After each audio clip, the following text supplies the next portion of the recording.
Hello नमस्कार आप सभी को। आज हमारी आरपीएससी यूआरओ पार्ट बी की ये सेकंड क्लास है। मेरी आशा है कि आपकी तैयारी अच्छी चल रही होगी। नहीं चल रही अगर आपकी तैयारी अच्छी तो कंटिन्यू इसको स्टार्ट कर दीजिए। टाइम अभी बहुत कम बचा है और अपना टाइम वेस्ट न करते आज स्टार्ट करते हैं अपने फर्स्ट क्वेश्चन से। पहला क्वेश्चन है, निम्नलिखित में से कौन सा सत्य कथन है? आपको इन चार कथनों में से सत्य कथन बताना है।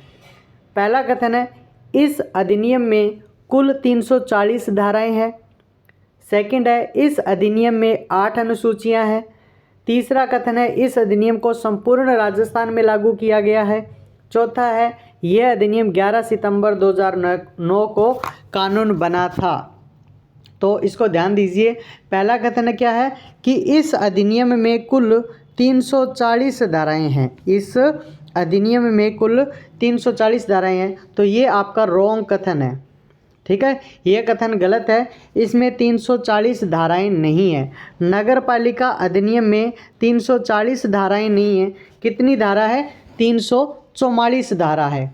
दूसरा कथन है, इस अधिनियम में 8 अनुसूचियां हैं, तो ये स्टेटमेंट भी आपका गलत है। इस अधिनियम में 8 अनुसूचियां नहीं हैं। इस अधिनियम में 6 ही अनुसूचियां हैं। ठीक है। तीसरा कथन है, इस अधिनियम को संपूर्ण राजस्थान में लागू किया गया, ये भी आपका गलत है। ठीक है ना, इस अधिनियम को संपूर्ण राजस्थान में लागू नहीं किया गया। ठीक है, यानी ये जो अधिनियम है छावनी क्षेत्रों को छोड़कर संपूर्ण राजस्थान में लागू किया गया। ठीक है, तो ये अपना तीसरा स्टेटमेंट भी गलत है।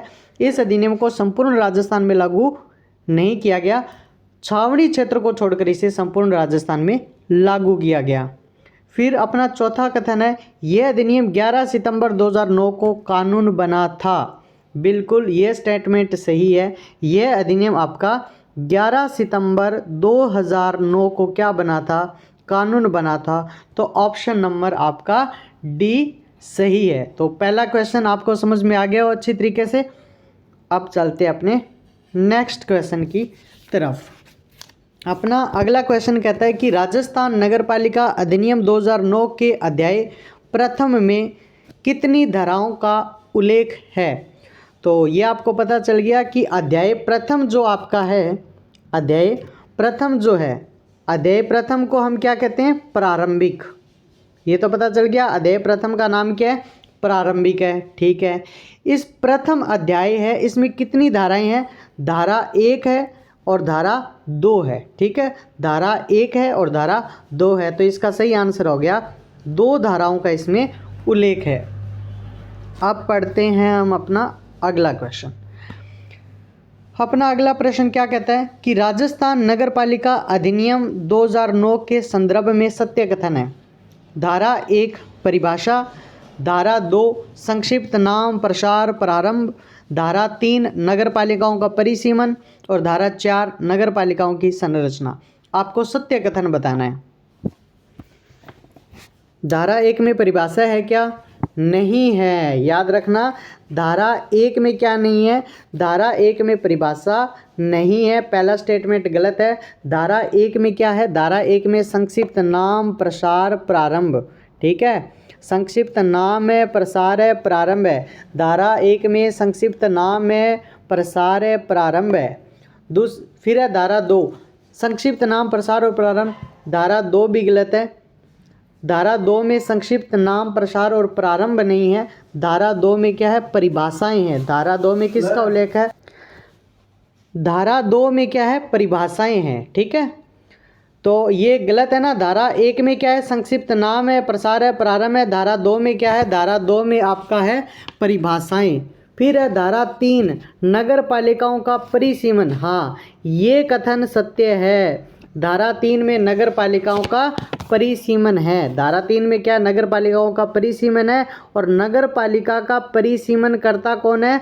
राज्य सरकार। धारा 3 में नगर पालिकाओं का परिसीमन है और धारा 3 में नगर पालिकाओं का परिसीमन राज्य सरकार करती है। चौथा कथन अपने है कि धारा 4 नगर पालिकाओं की संरचना है। ये कथन भी गलत है। धारा 4 में नगर पालिकाओं की संरचना नहीं है।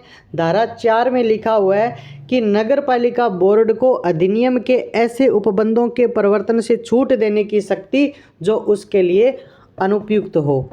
ठीक है, तो ये आपको समझ में आ गया क्वेश्चन नंबर 3। अब चलते हैं अगले क्वेश्चन की तरफ। अपना अगला क्वेश्चन है कि नगर पालिकाओं के परिसीमन के संदर्भ में असत्य कथन बताइए। नगर पालिकाओं के परिसीमन के संदर्भ में आपको असत्य कथन बताना है। असत्य कथन बताना है, यानी पहली बात तो मैं आपको ये बताता हूँ कि आपका सबसे पहले ध्यान है ना पेपर में सत्य और असत्य पर होना चाहिए। ठीक है ना, हमें इसमें असत्य कथन बताना है। ठीक है, तो असत्य कथन बताना है। तो पहला कथन क्या है, कोई भी स्थानीय क्षेत्र नगर पालिका घोषित किया जा सकता है। बिल्कुल सही बात है, ये कोई भी स्थानीय क्षेत्र है वो आपका नगर पालिका घोषित किया जा सकता है।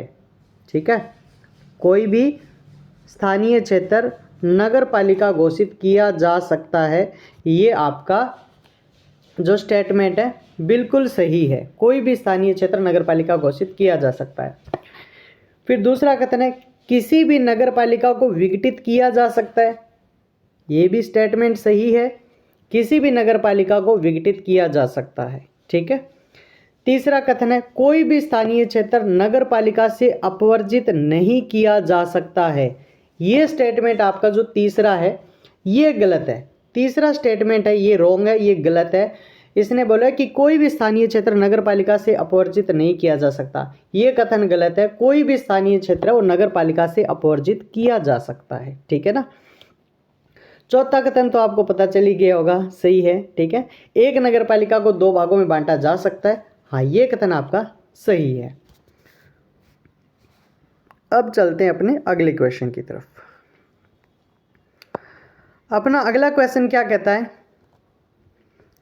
कि नगर पालिका अधिनियम 2009 के संदर्भ में सत्य कथन की पहचान कीजिए।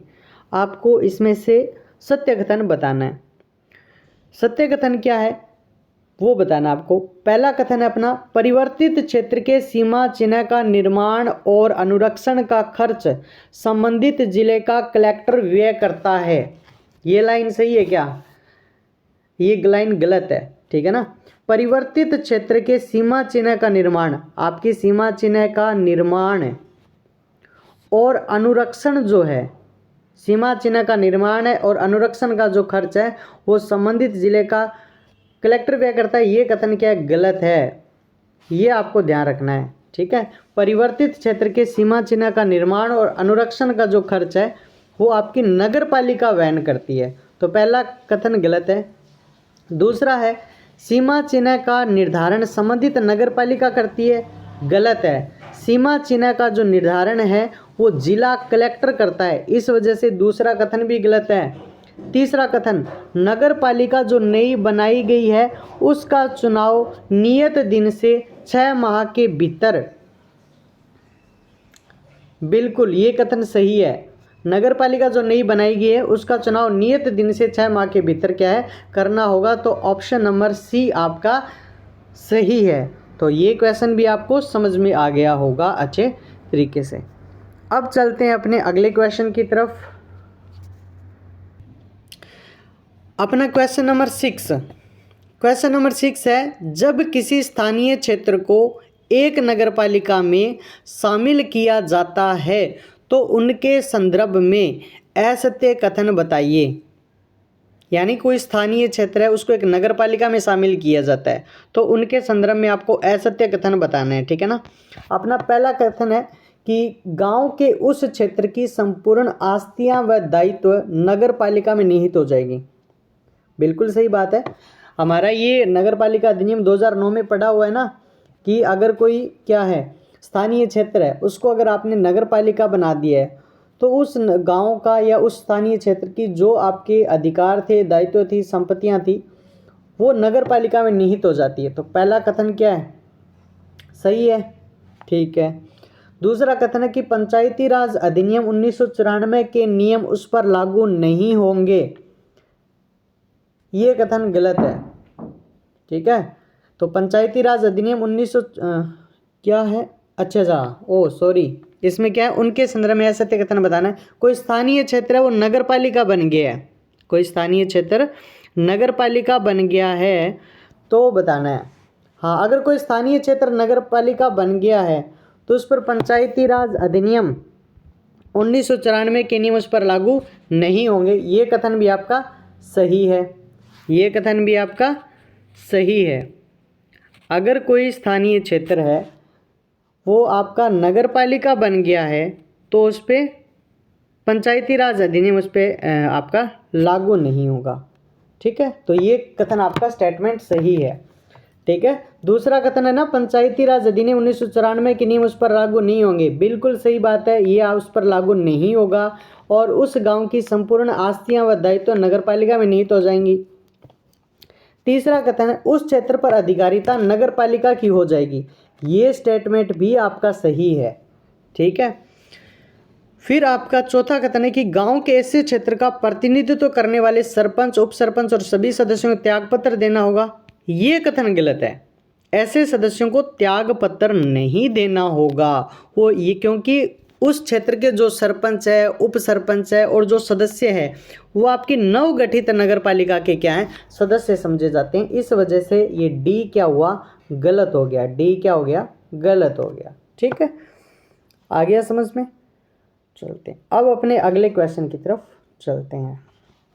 अपना अगला क्वेश्चन है कि नगर पालिका की स्थापना और निगमन का उल्लेख किस धारा में किया गया है। नगर पालिका की स्थापना और निगमन का उल्लेख किस धारा में किया गया है। पहला कथन है धारा 5। धारा 5 में क्या है भाई, धारा 5 में क्या है, धारा 5 में नगर पालिका की स्थापना और निगमन का उल्लेख है, तो इसका ऑप्शन नंबर ए ये सही है। ठीक है, धारा 5 में नगर पालिका की स्थापना और निगमन का उल्लेख है।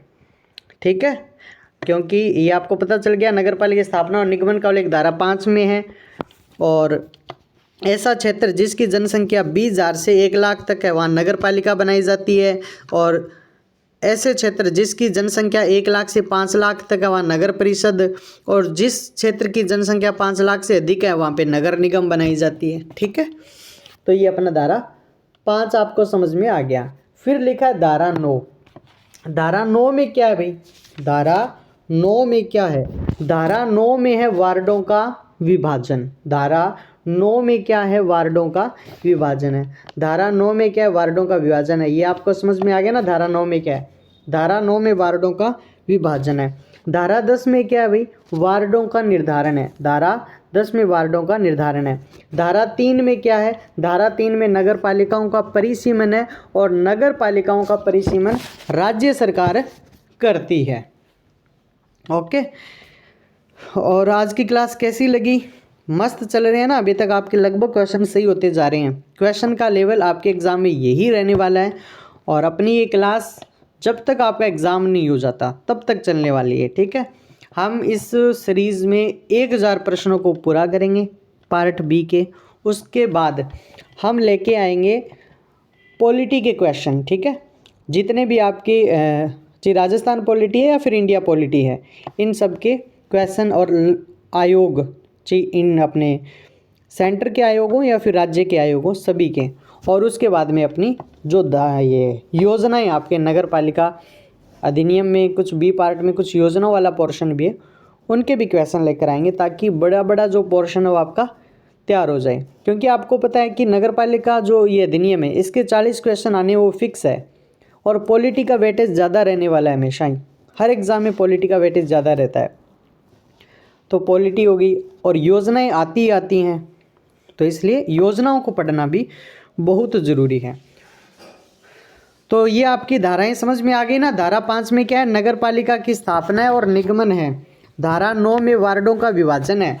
धारा 10 में वार्डों का निर्धारण है, और धारा 3 में क्या है, नगर पालिका का परिसीमन है, और नगर पालिका का जो परिसीमन करता है वो राज्य सरकार करती है। अब अपने अगले क्वेश्चन की तरफ आ जाइए। अगला क्वेश्चन क्या कहता है कि नगर पालिका की स्थापना और निगमन क्षेत्र के संदर्भ में सत्य कथन कौन सा है, ये बताना है आपको। नगर पालिका की स्थापना और निगमन क्षेत्र के संदर्भ में सत्य कथन कौन सा है? तो ध्यान से देना कि नगर पालिका की स्थापना और निगमन, पहली बात कौन सी धारा में है? धारा 5 में है, ठीक है ना। नगर पालिका की स्थापना और निगमन धारा 5 में है। पहला कथन है कि संक्रमणकालीन क्षेत्र में नगर परिषद का निर्माण होगा। बताइए, संक्रमणकालीन क्षेत्र में नगर परिषद का निर्माण होगा? नहीं, गलत कथन है ये। संक्रमणकालीन क्षेत्र में नगर परिषद नहीं बनाई जाती। तो पहला कथन क्या हुआ? पहला कथन गलत हुआ। दूसरा कथन, लघुत्तर क्षेत्र में नगर परिषद का निर्माण होगा। लघुत्तर क्षेत्र में नगर परिषद का निर्माण होगा, ये स्टेटमेंट आपका सही है। लघुत्तर क्षेत्र में नगर परिषद का निर्माण होगा। तीसरा कथन है वृहत्तर क्षेत्र में नगर पालिका बोर्ड का गठन होगा। वृहत्तर क्षेत्र में नगर पालिका बोर्ड का गठन होगा। गलत कथन, वृहत्तर क्षेत्र में नगर पालिका बोर्ड का गठन नहीं होता। वृहत्तर क्षेत्र में नगर परिषद का गठन होगा। वृहत्तर क्षेत्र में नगर परिषद का भी गठन नहीं होगा, ठीक है। याद रखना, आपका एग्जाम जब भी हो तो आप डायरेक्ट आंसर, ये ऑप्शन पढ़ के आंसर क्लिक नहीं करने हैं। उस क्वेश्चन के चारों ऑप्शन को आपको देखना है, उसके बाद ओएमआर सीट में ऑप्शन को फिल करना है। ये अप्रोच आपको एग्जाम में रखनी है। आप ऐसे नहीं कि आपने क्वेश्चन पढ़ा, फर्स्ट ऑप्शन आपको लगा कि ये सही है और आगे वाले आप ऑप्शन पढ़ते ही नहीं और डायरेक्ट उसको ओएमआर सीट में फिल कर देते हो। तो ऐसी गलती आपको नहीं करनी। आपको चारों ऑप्शन पढ़ने, उसी के बाद में आपको ओएमआर सीट फिल करनी है, ठीक है। तो नगर पालिका की स्थापना और निगमन धारा 5 में है। और आप 3 प्रकार के क्षेत्र होते हैं, संक्रमणशील, लघुत्तर और वृहत्तर। संक्रमणशील क्षेत्र में नगर पालिका की स्थापना होती है और जिसकी जनसंख्या 20,000 से 1 लाख तक हो वहाँ नगर पालिका बनाई जाती है और ऐसा क्षेत्र संक्रमणशील क्षेत्र होता है, ठीक है। और ऐसा क्षेत्र जिसकी जनसंख्या 1 लाख से 5 लाख तक हो वहाँ नगर परिषद बनाई जाती है और ऐसा क्षेत्र लघुत्तर नगरीय क्षेत्र कहलाता है। और ऐसा क्षेत्र जिसकी जनसंख्या 5 लाख से अधिक हो वहाँ नगर निगम बनाई जाती है और ऐसा क्षेत्र वृहत नगरीय क्षेत्र कहलाता है। तो ये क्वेश्चन आपको समझ में आ गया। अब अपने अगले क्वेश्चन की तरफ चलते हैं। अपना अगला क्वेश्चन क्या है? नगर पालिका अधिनियम 2009 के अनुसार कितनी जनसंख्या पर वृहत्तर नगरीय क्षेत्र का गठन किया जाएगा? ये तो अभी पीछे पढ़ के ही आए हैं, कर दोगे आप? 4 ऑप्शन पढ़ो फिर कर दोगे। 20,000 से 1 लाख की जनसंख्या तक वृहत्तर नगरीय क्षेत्र होता है क्या? नहीं होता। 20,000 से 1 लाख तक की जनसंख्या जो होती है उसमें आपको पता है कौन सा क्षेत्र होता है? नगर पालिका होती है, ठीक है। दूसरा कथन है 1 लाख से 5 लाख की जनसंख्या तक वृहत्तर नगरीय क्षेत्र होता है क्या? नहीं होता। 1 लाख से 5 लाख की जनसंख्या तक आपका कौन सा क्षेत्र होता है भाई? लघुत्तर नगरीय क्षेत्र होता है। तीसरा कथन है 5 लाख से अधिक की जनसंख्या पर वृहत्तर नगरीय क्षेत्र होता है। हाँ, ये कथन सही है। 5 लाख से अधिक की जनसंख्या पर क्या होता है? वृहत्तर नगरीय क्षेत्र होता है, ठीक है। अब हम चलते हैं अपने अगले क्वेश्चन की तरफ। और आज की क्लास का अपना अंतिम क्वेश्चन,